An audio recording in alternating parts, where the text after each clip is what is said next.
जी अस्सलाम वालेकुम वरहमतुल्लाह। बाबा सन्यास ब्लॉगर में सब दोस्तों को खुश आमदीद। अल्लाहुम्मा सल्ली अला मुहम्मद व आलि मुहम्मद। आज अजीम सन्यासी साहब अपने सीने का राज बताएंगे जी। बिस्मिल्लाहिर्रहमानिर्रहीम। अस्सलाम वालेकुम जी सब दोस्तों ਨੂੰ ਮੇਰੇ ਭਰਾਵਾਂ ਨੂੰ ਅੱਲਾਹ ਤਾਲਾ ਤੁਹਾਨੂੰ ਸਾਰਿਆਂ ਨੂੰ ਸਿਹਤ ਵਾਲੀ ਲੰਮੀ ਜ਼ਿੰਦਗੀ عطا ਫਰਮਾਏ। ਮੇਰੀ ਦਿਲੀ ਦੁਆ ਹੈ।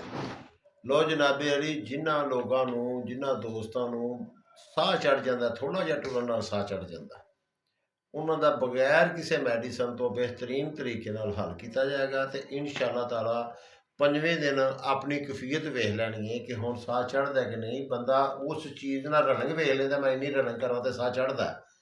ਪੰਜਵੇਂ ਦਿਨ ਰਣਕ ਉਹਨਾਂ ਦੀ ਡਬਲ ਟਰਬਲ ਹੋ ਜਾਏਗੀ, ਸਾਹ ਨਹੀਂ ਚੜ੍ਹੇਗਾ ਅੱਲਾ ਦੇ ਹੁਕਮ ਨਾਲ। ਵੇਖੋ ਜੀ, ਸੁਬਾਹ ਨਾਸ਼ਤਾ ਕਰ ਲਿਆ, ਦੁਪਹਿਰ ਨੂੰ ਅਗਰ ਉਹ ਖਾਣਾ ਖਾਂਦਾ ਬੰਦਾ ਤੇ ਬਿਲਕੁਲ ਨਹੀਂ ਖਾਣਾ। ਦੁਪਹਿਰ ਨੂੰ ਇਹ ਕੰਮ ਕਰਨਾ ਹੈ, ਤਕਰੀਬਨ 1 ਪਾਈਆ ਗਾਜਰਾਂ, 1 ਚੁਕੰਦਰ, ਤਕਰੀਬਨ ਕੋਈ 150 ਗ੍ਰਾਮ ਦਾ ਹੋਵੇ, 1 ਚੁਕੰਦਰ, 1 ਪਾਈਆ ਗਾਜਰਾਂ। ਇਹਨਾਂ ਨੂੰ ਜਨਾਬੇ ਅਲੀ ਤੁਸਾਂ ਇਹਨਾਂ ਨੂੰ ਖਾਣਾ ਤੇ ਉਸ ਤੋਂ ਬਾਅਦ ਖਾਣ ਤੋਂ ਬਾਅਦ ਤੁਸਾਂ ਹਸਬੇ ਜ਼ਰੂਰਤ ਗੁੜ ਜ਼ਰੂਰ ਲੈਣਾ। ਇਹ ਵੀ ਤੁਹਾਡਾ ਦੁਪਹਿਰ ਦਾ ਖਾਣਾ।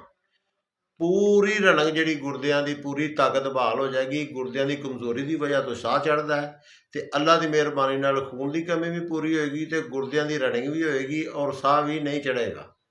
ਇਨਸ਼ਾਅੱਲਾ ਤਾਲਾ ਇਹਨੂੰ ਅਜ਼ਮਾਓ, ਮਜ਼ਾ ਆਏਗਾ ਇਨਸ਼ਾਅੱਲਾ। ਦੁਆਵਾਂ ਹੀ ਯਾਦ ਰੱਖਿਆ ਜੀ। अस्सलाम वालेकुम।